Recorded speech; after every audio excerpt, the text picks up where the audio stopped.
Check, check. 1, 2, 3, 4. Let's go! And away we go, Ballsy Uncut, episode number 96. However you're watching, wherever you're watching, thanks for making us part of your day. I say us because I'm used to saying us. Basically, it's just me. It's me doing my thing. Now, I do get some help from behind the scenes with our great sponsors. Some of our great sponsors, Gerhard Studios, Nicole and Dean and their group over there for website development, website maintenance, and social media. Go check them out on McCarra Street. You can check out my website, ballsyuncut.ca. Want to thank Ward Tirecraft, 101 Dudney Avenue, Michael Barth and the gang for their continued support. Go check them out. I got tires coming in this week, putting on the old Qashqai, and you should see them too. If you go in and say Ballsy sent you 10% off. That's for braking, mechanical, and tire needs. The District Brewing Gang, 8th Avenue, Tim, John and the gang, you can see them in person, all their product in Saskatchewan liquor stores, including their Super Squeeze Seltzer, Mango Lime, Passion Fruit Lime. They got the IPAs, they got the Pilsner, they got everything under the District Brewing banner. Paul Waldo, Real Estate Game in Regina. Go see the 3-time Grey Cup champ, 306-502-5355. AGT Foods Canada, feeding the world, giving back to the community, the football community. Murad, his wife, Michelle, Murad's brother, Omar, thanks to AGT Foods Canada. Thanks to SAS Selects Football and Zelko Stefanovic. We do a SAS Select Spotlight once a month, just endeavoring to get some people on here so we can continue to grow the Stars of Tomorrow today, but thanks to Zelko and his gang out there. Also, my friend Kevin Welsh, his wife Chantel, Hammer Time Roofing, they sponsored my shirts, the Our Balls Are Bigger post-game show shirts, which are coming out, and we'll have a little fundraising angle to that too. We're trying to raise money for Glenn Love, who is battling ALS, former CFL linebacker, Al's Stamps, won a Grey Cup with them, played with the Riders. He is living in New Mexico now, battling ALS, and we know that that doesn't generally end well, but we're trying to help him out, preserve his life with treatments and quality of life and all that type of thing. So we will be doing a fundraising angle with regards to that once the shirts are out. Also want to give a shout out to Boys Next Door Window Cleaning, Nathan, Landon, and the gang. They clean windows, but not now. They remove snow this time of year and the track lighting. So that's yesterday I put the Canadian colors, red and white, on the lighting underneath my eaves troughs. Now listen, when you put the lights up, they're pricey to start. I'm not going to lie to you. Not terribly pricing, but more than just your standard lights. But they can stay up all year. They look classy. You could change the colors, like I said. If it's an Oiler game or a Rider game, or maybe you're having a family birthday, their favorite color's purple, you could change it. And once they're up, they're up. So you don't have to go up and change a bulb in minus 30 weather, or take them down or hang them up. So give the Boys Next Door a call. All right, let's get into Canada-US. Now, this show is about football primarily, the 3-down game, because it's the most underserved, underappreciated sport in Canada, especially at the professional level. So I'll always be an advocate of that. With that in mind, we're going to talk to Keith Willoughby, the dean at the Edwards School of Business, the dean on my show with CFL simulations during the year. He did a deeper dive into the schedule since 2006. We'll see which teams get the benefit, which teams are getting screwed, and we'll get his thoughts on the offseason, in particular the Rough Riders. Speaking of the offseason, we go to Vancouver. Well, actually, we go to Montreal, but we talk about Vancouver with Mathieu, outstanding Canadian defensive and a star in this league, who this time last year getting ready to go down with the Detroit Lions, but he's up here with the Canadian version, the BC Lions, so we'll talk to him because I always highlight football. Everybody else is chasing this guy's tail. If you want to watch and listen to the best football coverage in Canada, my grandpa always said it's not bragging if you do it, and we do it here. I do it here with football talk. But we talk hockey too. We talk curling. We talk golf. We talk all the sports, but predominantly football. But I have to say, in the interview I did with Keith Willoughby, which was done earlier this week, right when Canada was playing Sweden, I was lukewarm to the Four Nations Cup. After I got done the interview with Keith, I went and watched the third period and overtime of Canada-Sweden. Excellent hockey. And then this Canada-US game. I'm not a fan of fighting. I think the Kachucks are meatheads that are talented. They obviously kind of orchestrated those fights, 3 in the first 9 seconds, Canada-US. It was a great hockey game. McDavid was flying around. He and Drew Doughty, the old bag of bones on defense, probably the two best Canadians. Maybe give Marchand and Brad Marchand and Braden Point a little props, but everybody else, McKinnon was a ghost. Makar didn't play. Crosby played terribly. In this tournament, much like what Donald Trump's trying to do, bullying Canada into becoming the 51st state, which I think a lot of it is trolling and a lot of it is to force the hand here in Canada, which in a way he's already done, kind of kicking Trudeau to the curb a bit. I don't like that divisive side. It's led to booing the Quebecers booing the national anthem at Montreal. The U.S. national anthem, which is kind of funny. Hey, Montreal's a great sports town with the Alouettes, with the Canadians, not so much with the Expos, but with the Alouettes, the Canadians, they're pretty good. It's a pretty good sports town with Laval football, like in Quebec there. But for them to be the staunch Canadian advocates is kind of cool because they've been trying to separate our country, the Quebecers, since I've been alive. And so there's that. So I found that ironic, but you shouldn't be booing the American national anthem. Get out of here. And I don't want to see America boo Canada. But I do blame Donald Trump for that. I'm a Trump guy. I've always liked a lot of his policies, and I still do. I don't know about trying to bully your neighbors, but it was kind of ironic because that's what the States did yesterday, trying to bully the Canadians. Now, Canada stood up to them. But I thought after the first 5 minutes and after McDavid's goal, really, Canada was kind of lethargic and didn't play with that pep I thought they would on home ice. So now they got to beat Finland on Monday afternoon in Boston, and then they have to beat the U.S. Thursday for the championship. And I think it's far from done. Now, does John Cooper go with Bennington in net? Who knows? I thought he's played well at times, but those are two muffins he's got to stop. And you have to be on point when you're going up against the best goalie in the world, Connor Hellebuck. And the U.S. defense a little tighter than Canada's. Although with Makar coming back, if he can come back, that will add, obviously, a guy who had 28 minutes in the first game and is the best defenseman in the NHL. But I do think Canada misses out on the likes of Mark Scheifele and Zach Hyman, and maybe even Bouchard on the power play. I know he can be a liability on defense, but more than what we saw from Canada, I don't know. Bouchard would certainly help the power play out for sure. But let's stick with Scheifele and Hyman.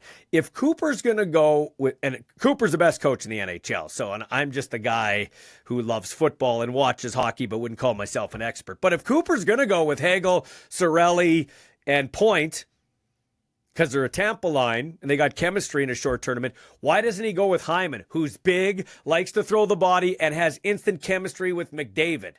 Why isn't he on this team? Why isn't Mark Scheifele on this team? Come on. That's two oversights for Canada right there. So it'll be interesting to see how the rest of this tournament goes.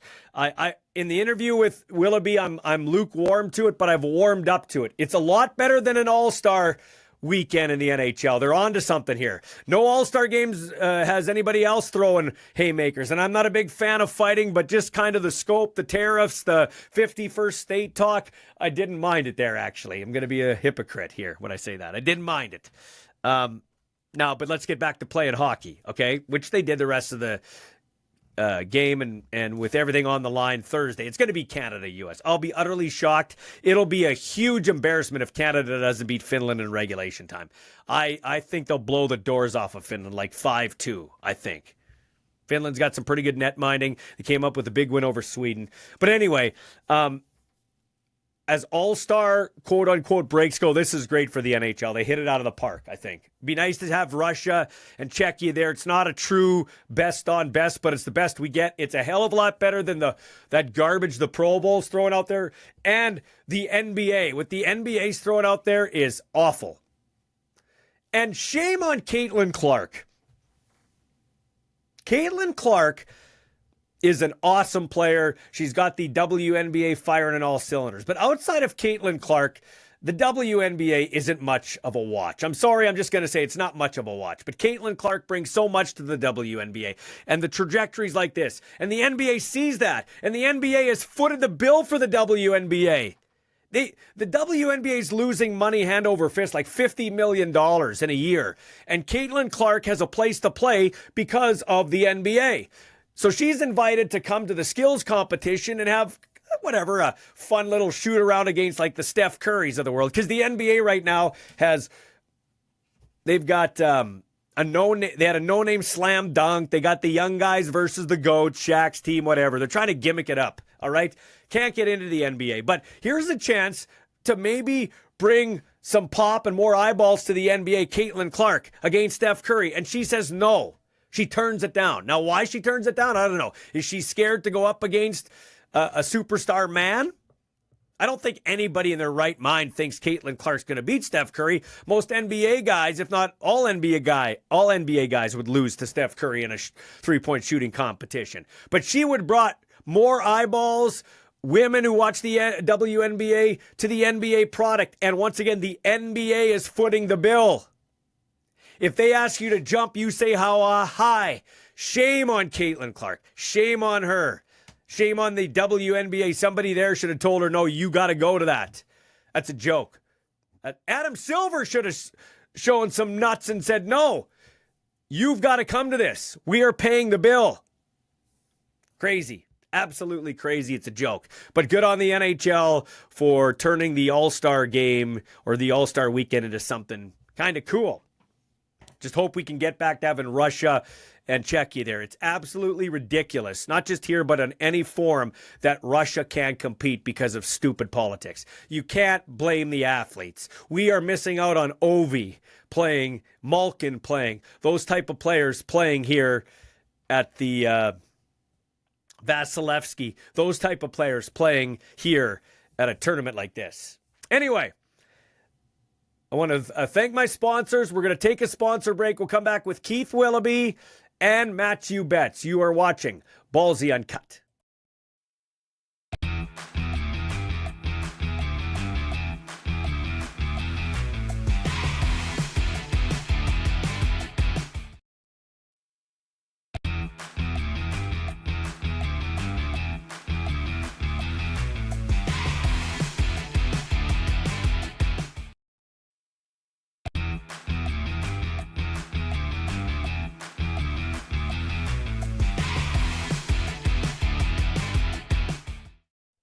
All right, the Dean is back. Keith Willoughby, the Dean at the Edwards School of Business in Saskatoon, but our Dean on the show to CFL Simulations. And you've done a deep dive into the schedule over the last few years. We'll get to that in a second. We'll save that till the end. But I do want to talk to you about just your thoughts on free agency so far for the Rough Riders. A lot of people are saying O'Day hasn't done much, but I think he's made some decent moves. I'll give credit where credit's due. Well said, Ballsy. In fact, if you would have asked me like a month ago, envision a day in 24 hours when the Riders lose Anthony Lanier II, Miles Brown, Christian Albright, I would have said, oh, wow, what's going on? Like, that was three linemen, especially Lanier and Brown, who played significantly in 2024. Albright was spotty in terms of his appearance in the lineup. But the fact that we lost those three talented defensive linemen, we've replaced them with Mike Rose. Having him, to me, that is a stellar signing for the green and white to get Micah Johnson back for another year. I know there's age on the tank for him, but I'm excited with what I see with what the Riders have done to retool the lineup. It's not a case where you have to necessarily go and rebuild the franchise, but some tweaking that is taking place. And Sean McEwen late today, I think, to me, that is a signing that could bode very well. Now you've got, with McEwen and Furland, you have 40% of the players who were their team's outstanding offensive linemen in the West Division in the 2024 season. Yeah, and you had Gagnon from Montreal, nice Canadian offensive lineman. So, things are rounding into form there. And we see in a lot of football, you got to have great line play. I mean, just go back to recent history in the NFL. Yeah. Jalen Hurts is a solid quarterback. I wouldn't call him elite, but he wins the Super Bowl MVP because he's behind a stellar offensive line where arguably the best quarterback by quite a bit in the NFL, Patrick Mahomes, gets sacked 6 times and looks like a mortal behind Swiss cheese on that offensive line. So line play does factor in huge. I think it's often when we look at the positions and the construction of a CFL team or even an NFL team, I think fans, we often pay little attention to the O-line and D-line. In fact, I don't like it when they call the skill positions being your running backs and receivers, because your O-line, to me, that's the foundation of a team. You saw in the Super Bowl, much like when the Chiefs lost to the Buccaneers a couple of years ago when Mahomes was running for his life, They couldn't protect Patrick Mahomes, and we saw it happen in the Super Bowl. We saw, if you think back to the Riders in 2022 and 2023, when Fajardo was behind a deficient offensive line, and Harris as well, like there wasn't the time available to pass the ball. To me, you need solid O-line play if you're going to be successful in football. Another intriguing one for me from the Rider standpoint is Tavon Campbell, the Regina Ram, the NFLer, comes back. Now, he could run. That's why he was in the NFL for a long time. He is 30, so I'll be interested to see how much tread is left on those tires. But if there is, that's a nice signing. Yeah, we remember him back in 2016 when he scored a touchdown for the Green and White game against the Ottawa Red Blacks in 2016 for the Riders. To me, he's somebody where you think of a ratio breaker. And again, I'm not yet convinced that Nelson Lacombo is maybe the best that we can have in terms of a safety. But if Campbell can play on the corner, if he can play somewhere in the secondary, to me, it gives some extra tools in some valued position for the Green and White in 2025. Yeah, absolutely. And in terms of everybody else, I mean, I don't think you can buy yourself a championship, but Edmonton's done a pretty good job of trying to at least make themselves relevant again. They have. If you look through the transaction wire that was happening, it's like it seemed every other transaction was involving the Elks.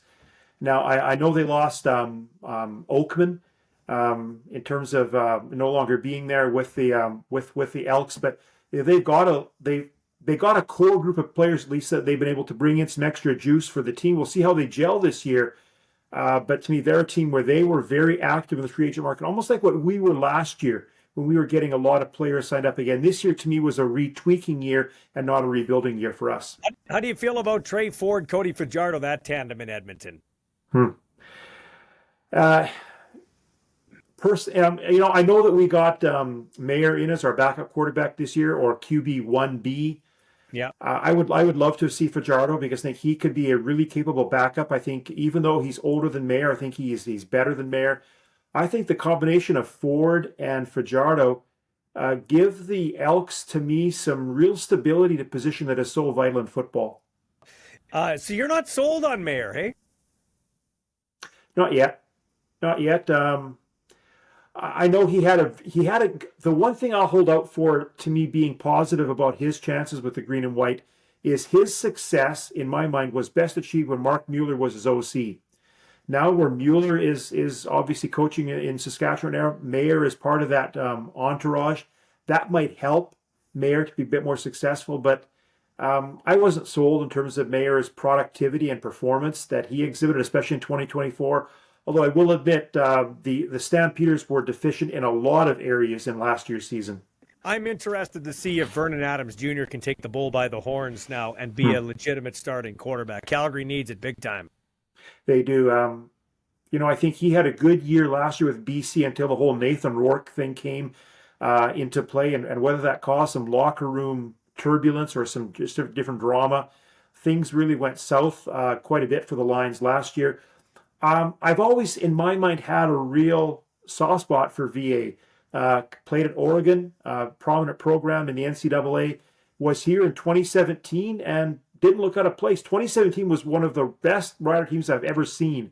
Had it not been for our inability to stop the Toronto on a 3rd and 5, we would have gone to the Grey Cup that year. So more power to VA. Hopefully he can pivot it around and have a success this year. I do like what he brings to the table. Hopefully he doesn't do it when he's playing against Saskatchewan. Yeah, for sure. Before we get to the schedule thing, what I find, we either have an ownership situation in the CFL where they can actually keep a secret, or they don't have a list for candidates for the commissioner. Like, this thing was done and announced at the Grey Cup, and we still, I haven't heard any names. Have you in your circle heard any names? No, I haven't. And that's, when you are leaderless in any situation, especially right now when you've got the Canadian Football League, where often we are our own worst enemy when it comes to promoting the league, when demonstrating the real vibrancy of our brand of football. This wouldn't happen in the NFL. Like, you wouldn't go more than 6 hours between the new commissioner being released and a new one being named or appointed. Like, come on, guys, let's get this organized here. The schedule was late this year. It's not a good look for a league when you're trying to be seen as a legitimate entity for the sports consumer dollars and eyeballs in Canada. Well, and listen, if it wasn't for TSN, I'm going to say this, if it wasn't for TSN, we might not have the CFL, right, with that massive TV contract. But they're the only game in town, and I think we're seeing that over the last few years. Something needs to change there in terms of spicing things up. They got a new person at the top now that Paul Graham has stepped aside and went into retirement. I'm not saying he did a bad job, but they're changing things up there a bit. But I just wish they would put half the effort that they put in for the Super Bowl coverage as they do for the Grey Cup. I like their camera work this year in the Grey Cup. I like some of the audio, that element they added. We talked about that before. But, you know, you hear this, well, the NFL's, the Super Bowls, they're a cash cow. Okay, I get it. And you're not going to compare with the NFL, but you at least have to, like if Keith and Ballsy have a great steakhouse, but we don't tell anybody we have a great steakhouse, then they're still going to go to the Keg. Right? Like we have to promote. We have to sell people on the fact we have got the best game on turf, not just lip service. We have to put an effort into it. Exactly. And long gone are the days when you can simply put a product on TV and people are going to naturally follow it. We have got, there's a proliferation of sports and of channels for the consumers to follow. And if you don't separate yourself, if you don't differentiate yourself in terms of having something that is compelling, persuasive, that will really get the eyeballs, then I worry about our ability to really continue to attract not just the new generation, but all fans as well. Now, again, maybe the CFL needs to be much more in terms of fantasy leagues, in terms of single game betting, whatever we're looking at. There needs to be some avenue that we can do to promote both the broadcast quality as well as the overall compelling feel of the Canadian Football League.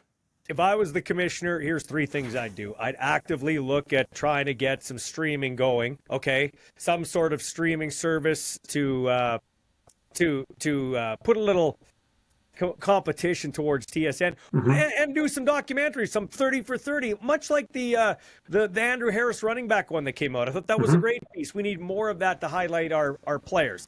I'd also get Drake as my halftime show for the Grey Cup. With what just happened with Kendrick Lamar, it's an obvious. Get the Canadian, get Drake, the whole U.S.-Canada rivalry now with the tariffs. Get Drake as my halftime show, okay? That's what I'm doing. And I'm also going to be very aggressive on expansion and not just 10 teams. I'm going to try to push this sucker to 12 teams as fast as I can, even if it means bringing in United States teams. I'll just sort of go maybe in priority for me. And number one, I'm going to circle back to the last thing you said, Ballsy. You should not have a league with an odd number of teams. An odd number of teams means that it's horrific with the schedule. Some team always has a bye. To me, give me 10, give me 12, give me an even number of teams. That would really make me happy. The second thing I'd like to see is, you remember years ago, ESPN did those great commercials of having actual athletes in these little 30-second spots that were hilarious. There was one a few years ago with Alexander Ovechkin and a Russian hockey player being the Russian spies. There's a lot you could do to really showcase the Canadians and Americans that play CFL football, because to a large extent, other than I think the real serious fans, these players are faceless. And when they are faceless, there's no recognition. To me, if you build the face, you build the recognition, that's how you get the appeal. Yeah, absolutely. For sure, man. For sure. Okay, so the reason I did get you on is the last thing I want to talk about. You like to do deep dives on schedules and things like that. So just tell us some of your interesting findings, Dean.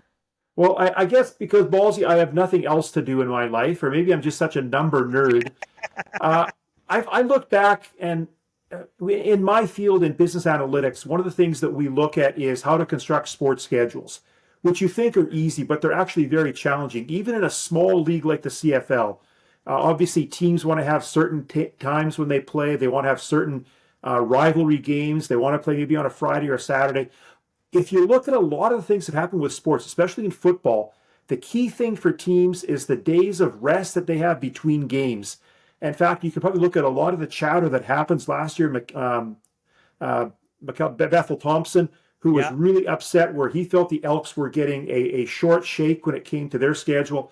So what I did is I looked back at basically 20 years worth of CFL schedules from 2006 to 2025 and looked at all the different teams, excluded Ottawa because they didn't play for part of that time period.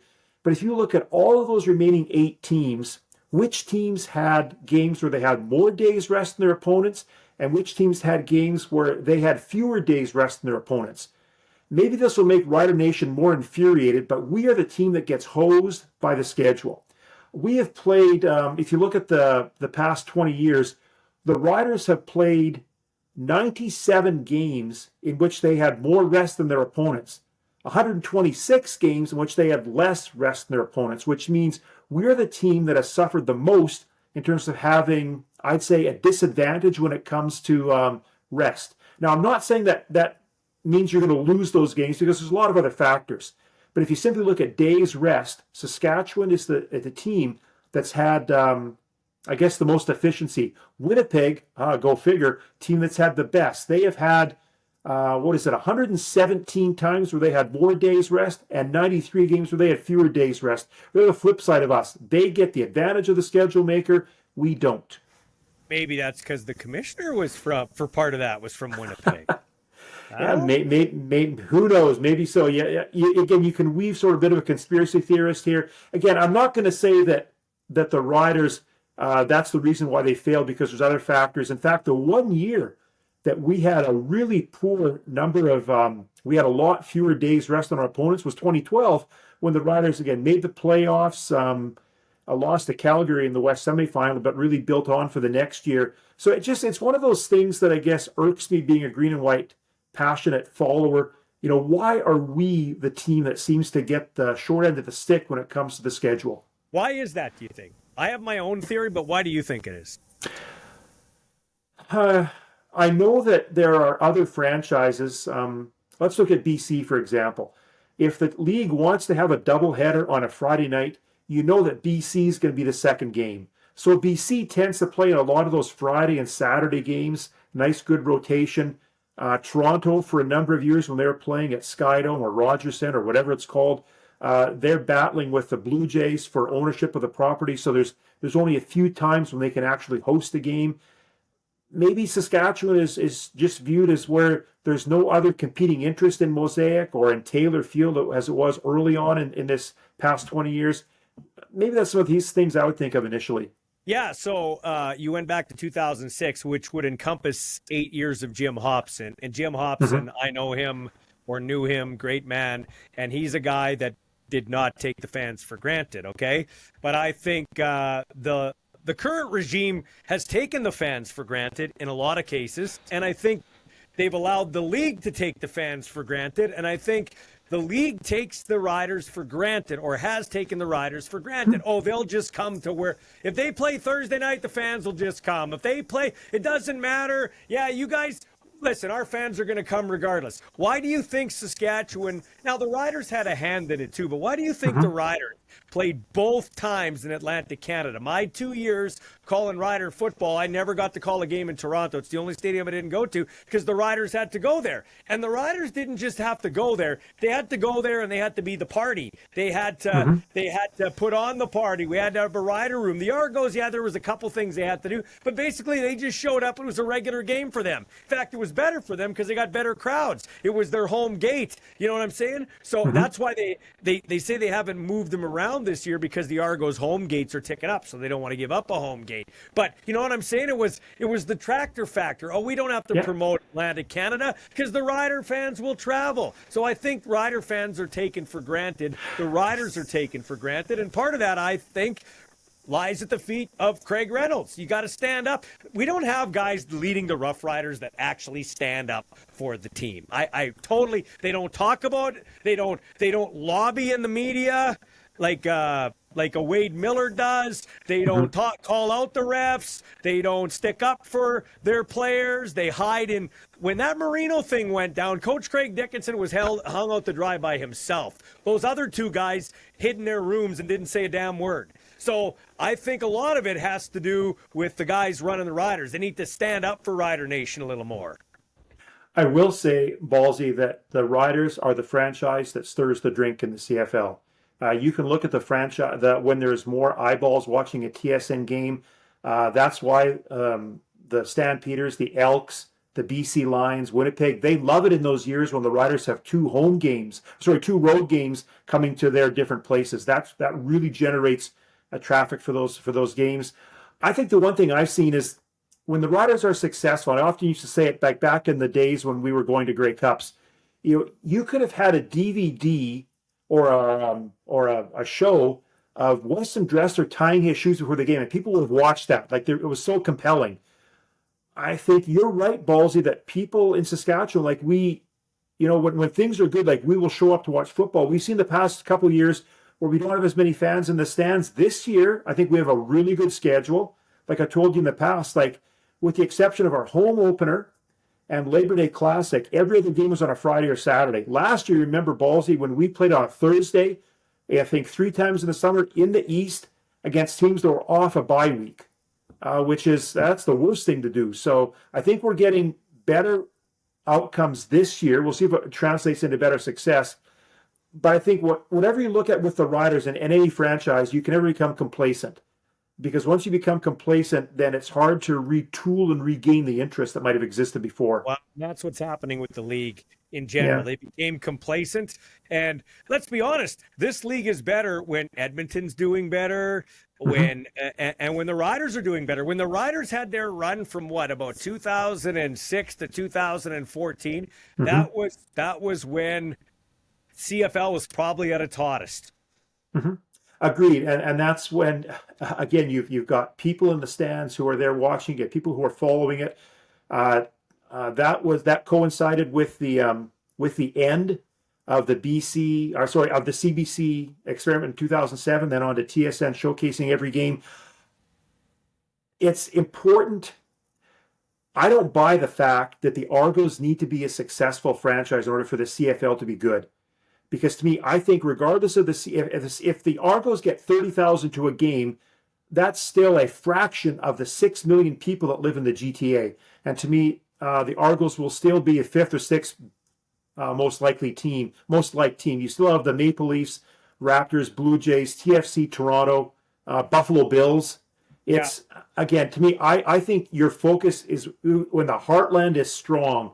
To me, that will have a lot of positive repercussions for the rest of the league. And Thomas Dimitrov, the former Guelph guy who was in the CFL, he was with Atlanta, and he's doing his own podcast. He said during Super Bowl week, I think with the Moj, Bob Marjanovic, friend of mine, BC Lions voice, he said that he doesn't think Canada would suffer if an NFL team came to Canada. The CFL wouldn't suffer if an NFL team came here. I don't buy that.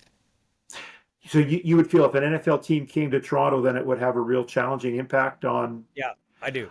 What you would need to do in that case is move the Argos out of Toronto, maybe to London, maybe to, I don't know, Guelph or someplace or some suburb.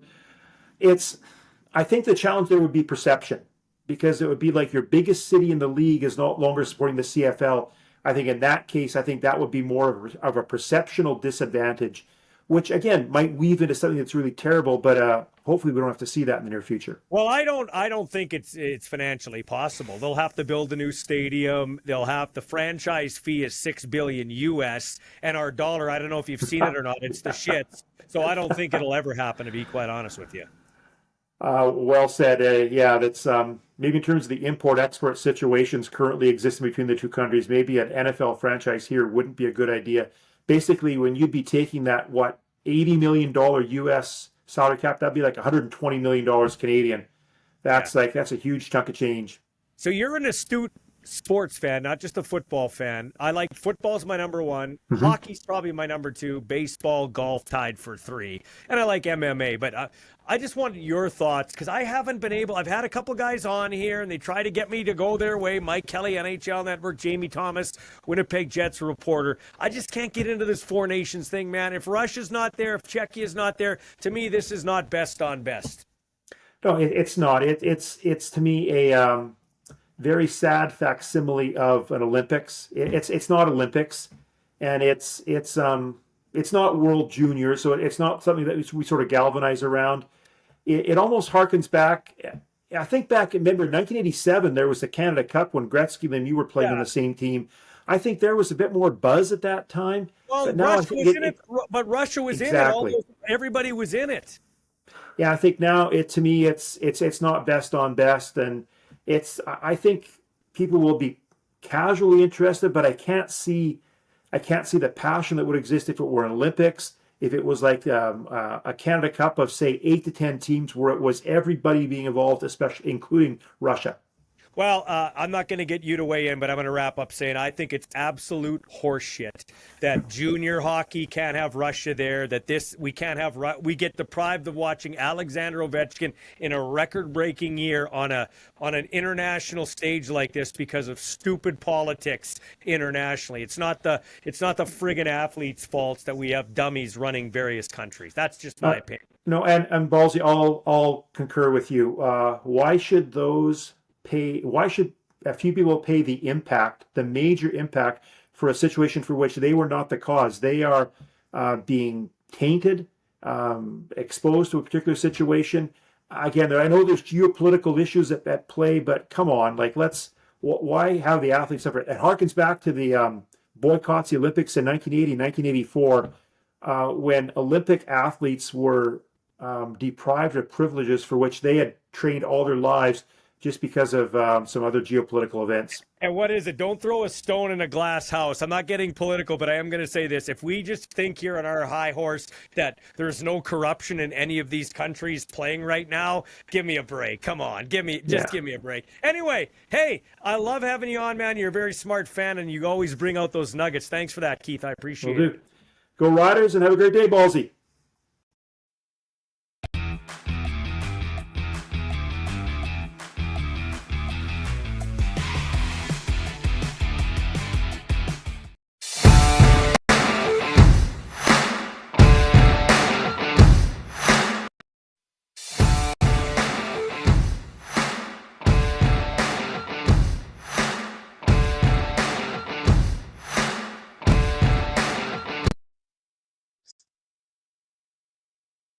All right, here with star defender of the BC Lions, Mathieu Betts. How are you today, Mathieu? I'm great. How are you, Michael? Good, man. We just watched the Super Bowl. What'd you think of that game? Yeah, it was a fun game. I mean, for a D line, was entertaining to see a couple of quarterback sacks. So no, it was a good game. Enjoyed it. Was here home with a couple of friends and too much food. So no, it was a great night. And no, told everybody that I knew that the Chiefs would likely win it. So I lost some people some money, but listen, I had a good time with it. All that counts. How about being a defender and watching a team not blitz once and control the game like that from the D line? Yeah, that's the dream. I mean, as a D line, that's what you want. You want the rush for and be able to get to the quarterback. So and no, as a Super Bowl wise, it's like when they lost to Tampa when there was the Chiefs a couple of years ago. That's what happened, where the D line or the front seven absolutely dominated their O line or their front. So I mean, it just speaks that the good old cliche that the trenches will win you football games still lives and to be true. And the Eagles invested a lot in terms of draft picks and early draft picks into their D line. So no, it was a good day for the D line. Was talking to my old college D line coach yesterday, Glenn Constantin, and no, it's the expression I use is make D line great again. So no, it was a good day for us. So is it tougher to play D line in the CFL or the NFL? Like, is that yard off better or worse? Yeah, honestly, it's probably a little trickier because of the yard for in the CFL. But at the end of the day, what I tell people that didn't play in both leagues is, regardless if you play at a high level in the American game, the tackles will bend the line of scrimmage and will go heel to toe with the guard in the center. So they'll pretty much be a yard off the line of scrimmage regardless. So to me, it doesn't change much. At the end of the day, you just need to get off the football. So did your time in the NFL, or did it make you a better player, do you think? And if so, how?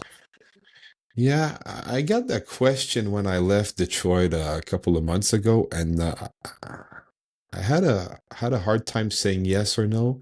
I feel like probably as a football player as a whole, I probably got better because I was asked to do a bunch of different things, either if it was on special teams or more especially on defense, playing more of the slam linebacker position, playing off the ball, off the line of scrimmage, truly as a stack linebacker defender, or being asked to drop more in coverage than I was used to either in college here in the CFL, which is something that I do, but just not as often as I was asked to in Detroit. So I feel like overall as a football player, probably.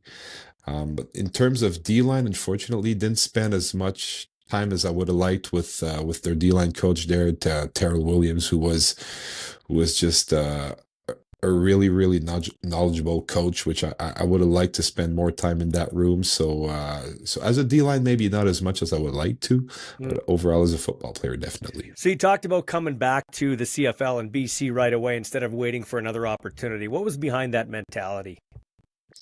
Yeah, well, it was just natural for me. I mean, one of the things that held me back from accepting the initial offer from Detroit was uh, the likelihood of what would happen if I got released after training camp. And I, where I was in my career, coming off a really, really good 2023 season, wanted to go back to BC and win a Grey Cup there.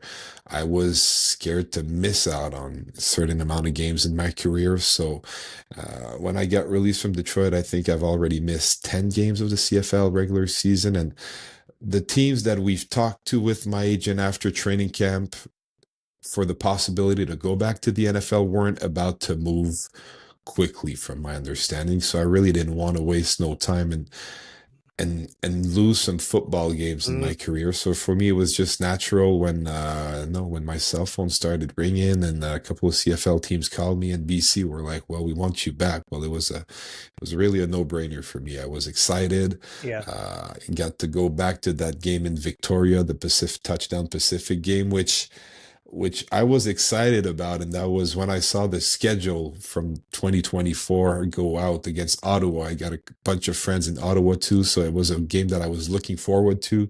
So when they told me that I was going to play that game, I was really, really thrilled to be part of that. Well, we're happy to have you back in the CFL, no doubt about that. Is there, like, I don't want you to put words in Nathan's mouth, and he didn't, when I had him on the show, he's a friend, he didn't say yes, and he really didn't say no, but I find a lot of guys that go to the NFL and they come back, they kind of have a bit of a hangover. Maybe it's because, that is the ultimate league, that's where the big money is, and when you go there and you don't make it, you're just human. It's like, there's maybe a bit of a downer there. Did you experience any of that at all? Yeah, never really asked myself that question, but top of my mind, I would say absolutely not. Okay. I was coming back from a training camp, so I mean, I was ready to go actually. So I mean, it was a tough time for me during OTAs to watch all of my friends go start their football season in the CFL. I mean, I was kind of jealous for when I was seeing them play some games, and I was just there doing whatever during OTAs. So now I was really, really excited to join the boys back. I mean, it was different with Nathan because he was gone for an extended period of time. Yeah, I was just gone for a couple of months. But no, I would say I was maybe a little bit rusty that first game that I played. But for me, coming back to basically the same defense with the same coach, with Ryan Phillips that was still there as the coordinator, made it really, really easy. It was the most. It was the same calls. I was playing with the same guys, so it was just a lot of fun. So I really wouldn't put it that way. Yeah. Maybe after that first game, things moved so quickly when I finally settled in my apartment back in BC. I kind of pinched myself a little bit because I was just all around the place for a couple of months. So it was weird to come back there, but it really felt right, and I felt home, so I was just happy. We made an impact in the preseason. Your video went everywhere, smoking Carson Wentz in Arrowhead there, where they had a sold-out joint for the preseason. What was that like? Yeah, that was fun. It's a little regret that I have when I play football. That was a fun environment, obviously playing at Arrowhead against the Chiefs, who were the defending Super Bowl champ. I started that game at linebacker against their starters. So, I mean, all of their superstars were there, including their quarterback, Mahomes. So that was really cool. The crowd was actually pretty rowdy for a preseason game. It was pretty much sold out, like you said, and the whole crowd stayed there for the first couple of drives. And when Mahomes left, well, most of the crowd left there. But no, it was fun. I played a lot, made an impact on that game.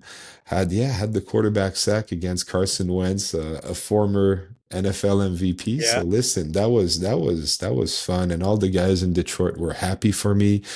So that was really, really cool. After the game, Listen, everybody texted me, everybody congratulated me, my friends over at BC, my family, my friends here back home. So that was really cool. But you want to perform so well in order to make the team or make another roster that it's hard to enjoy the moment. Hmm. I took as much time as I could to kind of soak it all in, but you're just so dialed in. And listen, we have so many loud stadiums in the CFL and everything. It it's really not that different, but it was a fun experience, and I'm really glad I had to experience it. I'm glad you just said that at the end. I wanted to piggyback off this. I don't want to compare the NFL and the CFL because No, you can't. it's apples and oranges. But I do want to bring this up because you were just there and you're here and you're a great player in our league. And I'm an advocate of the CFL, always will be, especially Canadians in the league. But just talk about is there that much of a drop off between the NFL and the CFL in terms of talent level? Because when I talk to other guys, they say, the top of the roster, the Mahomes and such, of course, but from about 8 to 46 on the roster, it's pretty equal. Yeah, well, there's so many talented players in the CFL that could play, and that's my opinion, in the NFL and have roles, and it's all a question of being at the right place at the right time, fitting a scheme, and just so obviously I feel like the a lot of the most talented players in the CFL could have went different path and be impact players on an NFL roster. Uh, Although, if I just talk about my last experience, because I was in Chicago a couple of years ago also, Yeah. but recently in Detroit, listen, you talk about Aiden Hutchinson, Penny Sewell, Jared Goff, Amon-Ra St. Brown. These are just superior football players in terms of IQ, athleticism, their work ethic. They're just really, really good at football. So, I mean, regardless, you would put them in the CFL, they would tear the league apart. I mean, you put Hutchinson in the NFL and he's too good for the NFL. So it's just, they're really, really talented players. So you just don't find those exceptional talents with all the factors coming into size, speed, athleticism, work ethic, and everything. So that's something that's fun about the NFL. But for a lot of the middle of the pack guys, I feel like they could come in the CFL and be decent players, or maybe they wouldn't even be on the field, and vice versa. So Yeah. obviously what shows up on the field in the CFL, the spectacle that the players and the coaches put for the fans, I feel that is just as entertaining as the NFL for sure. So you are a star in our league, a household name, but is it a bit humbling to be on the field with Aiden Hutchinson and just see what he can do? You just talked about him being otherworldly. I don't know about humbling. I wouldn't say that. I was just there and enjoying the whole Yeah. situation. I mean, and I learned that coming out of college because I signed with Chicago. Yeah. And I reported to training camp and they had Khalil Mack. Yeah. So in my mind, I was thinking, well, I'm going to learn a thing or two about this guy. He's the best edge rusher in the NFL. And next thing I know, I just look at what he does, and his strength and his power is just something that I will never be able to replicate. Yeah. And same thing with Hutch. He's so good. And he's 22 or 23 years old. So in my mind, I'm thinking, well, imagine this guy in 5 or 6 years. So it's just, these guys are at the top of their profession for for so many reasons, but their talent is just phenomenal. And Yeah. it's just a situation you look at these guys and you just think to yourself, good for them. And I'm happy he's on my squad. Yeah, that's a good way to put it, Yeah. Matthew. So you Yeah. came back, Matthew, and you said, I wanted to win a Grey Cup with the BC Lions. It didn't end that way. How frustrating of a season was that? And now we flipped the calendar and we got a new coaching staff and we're ready to go. Yeah. Yeah, it's always frustrating when you don't win the final game of the year. Yeah. And you know it instantly. It's the CFL. It would be the same thing in college to a different extent, but you just know that the roster, the guys you have in the building that you spend so much time with and built relationship, well, you know that the team will be different in the calendar year from there. So it's frustrating to know that you won't have the opportunity to go back and to you have to start everything over again. But that's the tricky thing about football. That's what makes it fun, makes it frustrating, makes it interesting, is that you always have to start over again. Either if it's day one of training camp or if you're in the middle of the season, you always have something to look forward to. And it's the way it is. We lost in Sask.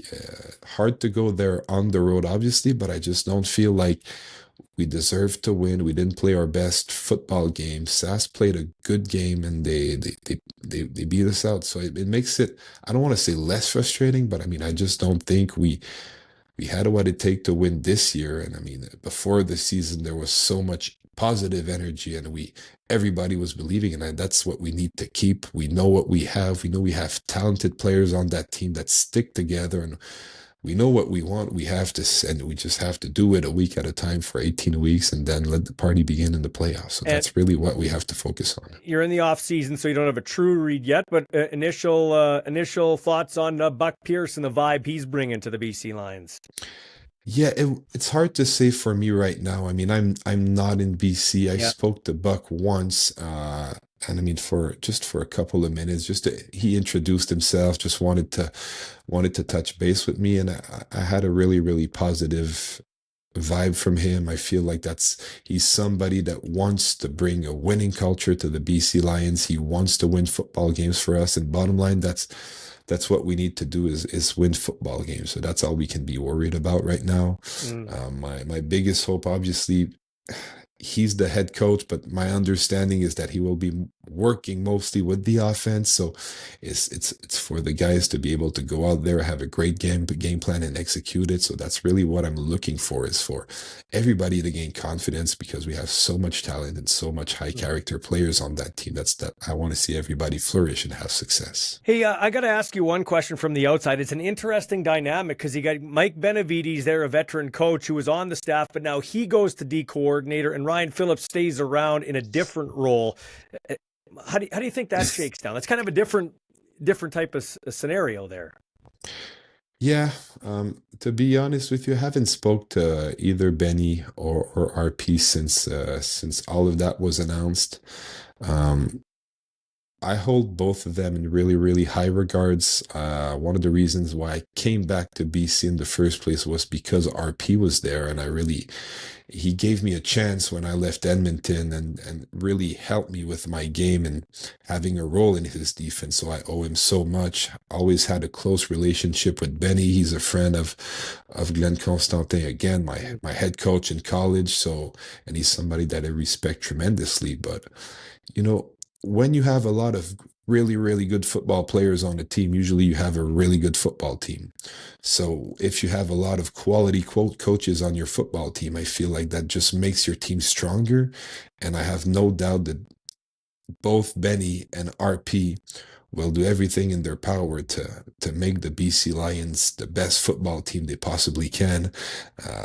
Benny's been coaching in different teams in the league. He was in Edmonton. He was in Ottawa most recently, but he's a BC Lion to the bone. And I mean, that's who he is. And RP, I don't even have to say it. He's Mr. BC Lions.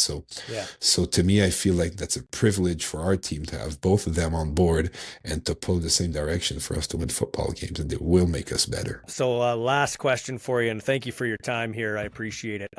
So Amar Doman's done a great job building things up. You talked about Touchdown Pacific. You're an Eastern guy, but your football home is in Vancouver. Why is it a good football home for you? Why is Vancouver the place for Mathieu Betts? It's hard to explain, but it's really just it's the building, it's being around the boys there. No, it's something that you can't really explain, but no, everything that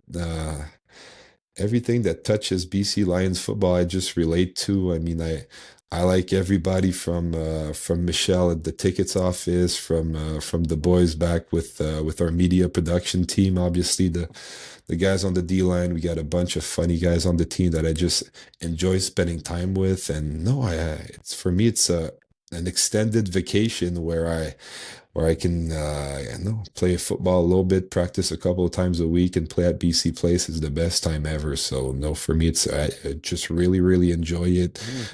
People embraced me there with in the community, the fans. I mean, it's just a fun times. We enjoy playing there with the guys, and it's really just fun to be around. That's my place. And one more, what do you do off the field? Like, what are you doing in the off season? Are you working, or are you just working out, or what does your off season look like, Mathieu? Yeah, I work here at a local CJEP, so like Yeah. junior college or grade 12 or the equivalent here in Quebec. So I've been working there for a couple of years now, back during the off season. I work part-time, but it just helps me do something other than football because I tried that a couple of years ago to just work out and try to only do football. And I feel like for my brain, for my whole social life, it's just better off to do something a little different. So I get to work with younger kids or young adults there, and no, just being active and just stay in my work domain, if that makes sense. Just Yeah. because I mean, I graduated as a teacher, and no, I just want to stay involved around that area in life, and that's the downside of the CFL. I mean, we get a lot of time off during the off season, so it could get a little boring at some point. So I'm just trying to stay intellectually a little active there, and not just physically. So that's what I do during the off season. Awesome, man. I appreciate your Yeah, time. Can't wait to watch you this season once again. Thank you, Mathieu. awesome. Thank you, Michael. Have a great day.